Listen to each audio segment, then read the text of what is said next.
नमस्कार. मी भाग्यश्री पाठक. मार्केट आणि मी सोप्या मराठीतून शेअर मार्केट समजावून सांगण्याचा माझा एक उपक्रम. आत्ता कमला हॅरिस आणि ट्रम्प यांचं प्रेसिडेन्शियल डिबेट सध्या चालूच आहे.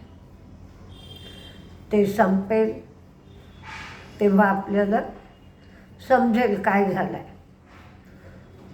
पण आज क्रूड 70च्या खाली आलं.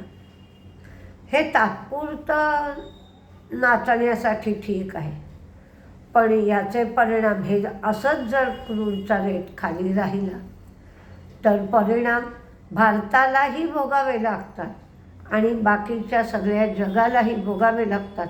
हे फारसं चांगलं चिन्ह नव्हे, कारण क्रूडची मागणी कमी होणं म्हणजेच इंडस्ट्रीयल ॲक्टिव्हिटी मंदावणं.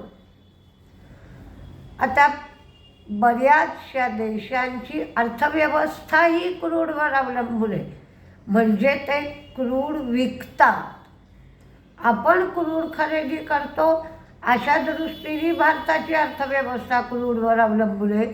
तर त्या देशांचं उत्पन्नाचं साधन क्रूड आहे. त्याच वेळेला असं होतं की आपल्या देशातील बरीचशी मुलं त्या देशात नोकऱ्या करतात.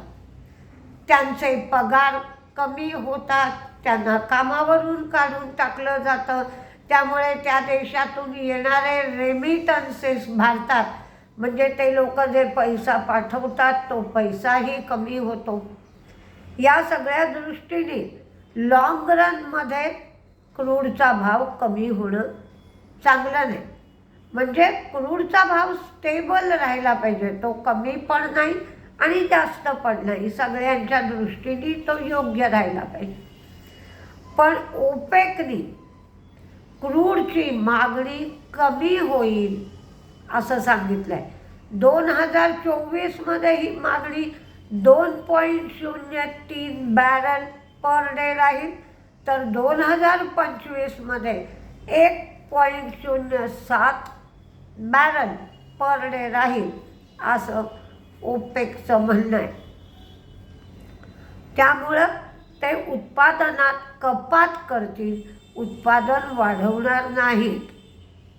काल बँक इंडेक्स अमेरिकेत पडला, बँका पडल्या, कारण व्याजातून मिळणारं उत्पन्न बँकांचं कमी होईल, इंटरेस्ट रेट कमी झाल्यामुळे, आणि त्यांना काहीतरी धोका संभवतोय.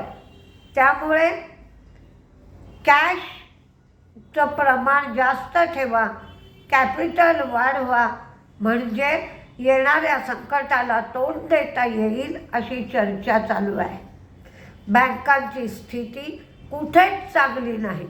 आपल्या इकडे पण बँकांची स्थिती चांगली नाही, तशीच अमेरिकेतही बँकांची स्थिती चांगली नाही. म्हणजे तात्पुरता आपण म्हणू शकतो की आज बाबा 70च्या खाली क्रूड आलं आहे, तर ज्या कंपन्यांना फायदा आहे त्या वाढतील, ज्या कंपन्यांना नुकसान आहे ते शेअर पडतील.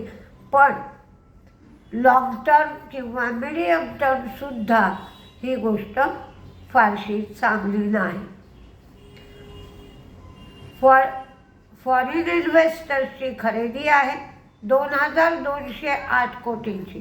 कारण फॉरेन इन्व्हेस्टरना भारताकडे वळावंच लागेल, कारण चायनाची स्थिती तेवढी चांगली नाही.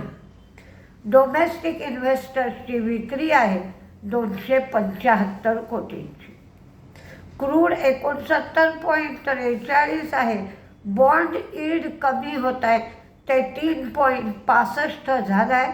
याचा अर्थ इंटरेस्ट कट होईल, इंटरेस्ट रेट असा सगळ्यांनी धरला आहे.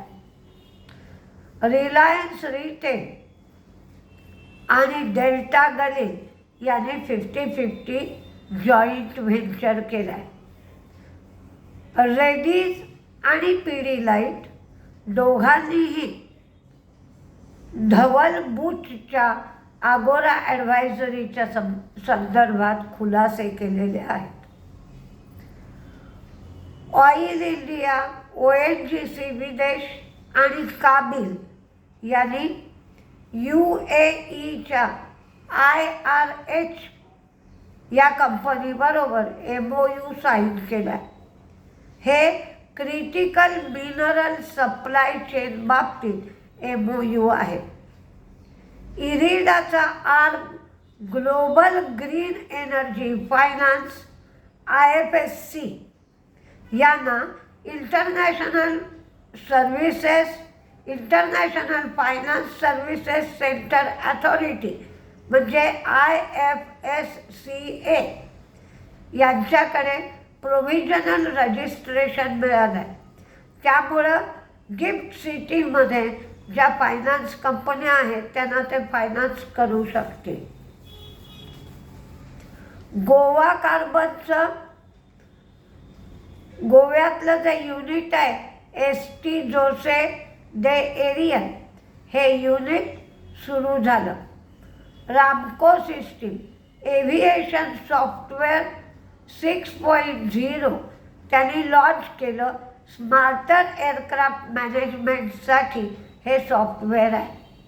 आयनॉक्स इंडिया यांना पेटेंट मिळालं.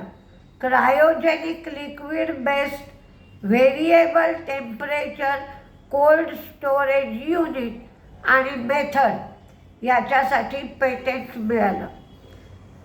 लेमन ट्री यांनी मीरा रोड इथे 108 रूमचा एक कार्नेशन हॉटेलसाठी करार केला आहे. हा लेमन ट्रीच्या आर्मनी करार केला आहे.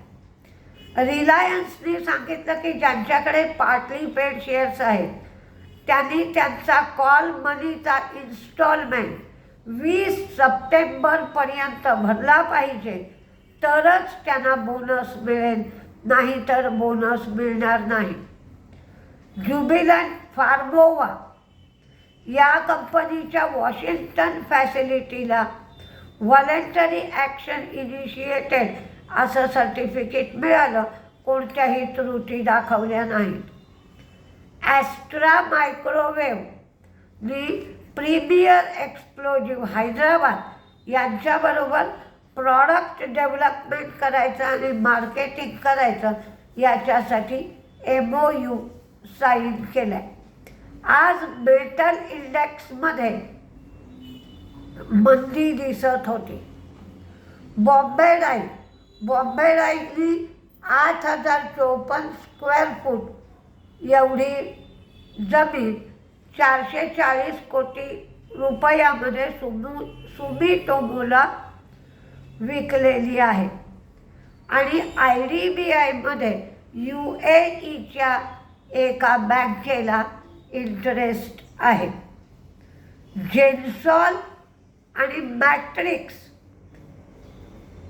या दोघांनी मिळून बिल्ड, ओन आणि ऑपरेट अशा तत्वावर 20 वर्ष ते स्पेशालिटी केमिकल कंपन्यांना हायड्रोजनचा सप्लाय करणार आहेत.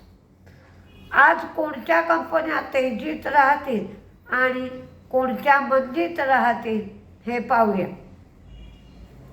पॉवर ग्रीड आधी तेजीतल्या पाहूया. Power grid, L&T tech, Divi's lab, Kaynes KAYNES, टायरच्या कंपन्या CEAT, Apollo, JK tyre, Astra microwave, premier explosive, Asian paint, Berger paint, Shalimar, IndiGo, Pidilite, HPCL, BPCL, IOC, Shriram finance, Jubilant Pharmova, lemon tree. आज आंध्र पेपरचं स्प्लिट होऊन जो परिणाम होईल त्या प्राईसवर आंध्र पेपरचा शेअर ट्रेड करेल. हे स्प्लिट एकाच पाच होतं. IREDA, Asahi India, Indus tower, Dixon, Bharti Airtel, Bharti Hexaware, KRBL, IDBI, persistent, CESC, Ramco system, Britannia, Goa carbon, Intellect design आणि जेन्सॉल, GENSOL. तर मंदीमध्ये कॅनरा बँक आणि टाटा मोटर्स. टाटा मोटर्सचा 800 रुपये टार्गेट दिलं आहे म्हणून, आणि व्होडाफोनचं टार्गेट कोण 2 रुपये, कोण 5 रुपये, कोण 7 रुपये असं देत आहे. त्यामुळे व्होडाफोनच्या संदर्भात बोलण्यासारखं काही नाही. 2 रुपयाला घेतला, 3 रुपयाला विकला, 8 रुपयाला घेतला, 9 रुपयाला विकला, असा तात्पुरता ट्रेड करता येईल. आता तो पेनी स्टॉकच्या दर्जाचा शेअर काही काळापुरता तरी झालेला दिसतोय. बघूया आज मार्केट काय करत आहे. कारण ज्यांनी लॉंग टर्मसाठी शेअर घेतले ते लोक प्रॉफिट बुकिंग करतील, कारण लॉंग टर्मसाठी काही मार्केट चांगलं दिसत नाही. शॉर्ट टर्मच्या संदर्भात जे इतरा करत आहेत ते करतील. अशा पद्धतीचं दुहेरी मार्केट आज आपल्याला पाहायला मिळेल. बघूया काय काय होत आहे. नमस्ते.